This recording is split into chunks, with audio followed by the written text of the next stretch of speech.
मी इथे डान्स करत cake enjoy जरी करत असले ना, तरी आज माझी खूप फजिती झाली. कशी ती सांगते. परंतु आज होते किंक्रांत आणि मला करायचं होतं साईशाचं बोनान. बुडबुड घागरी हो. त्यात नवरोबा घरी असले की काहीतरी सुरूच असतं. म्हणे मला सुशीला करून दे. मग त्यांना पण सुशीला करून दिला आणि तितक्यातच आमचा जोरात अलाराम वाजला की आम्ही उठलो आहोत. मग तिला पण गप्प केलं आणि लागले पुढच्या कामाला. आता हे सुगडे मला आज डेकोरेशनसाठी लागणार होते. म्हटलं याला काहीतरी डिझाईन करावं. मला फारशी क्रिएटिव्हिटी नाही येत. नुसते ठिपके काढले आणि फजिती सांगायची झाली तर साईशाला जो मी बोनांसाठी ड्रेस आणला होता तो ऐनवेळी तिला येतच नव्हता. कारण मी तिला 18 साईज आणत होते आणि ती तिला परफेक्ट येऊन जात होती.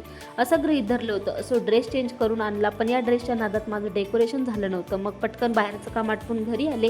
सिंपल असं डेकोरेशन केलं. कसं झालं ते कमेंट नक्की करा. इथे तर आमची डेकोरेशन काढण्याची तयारी पण सुरू होती.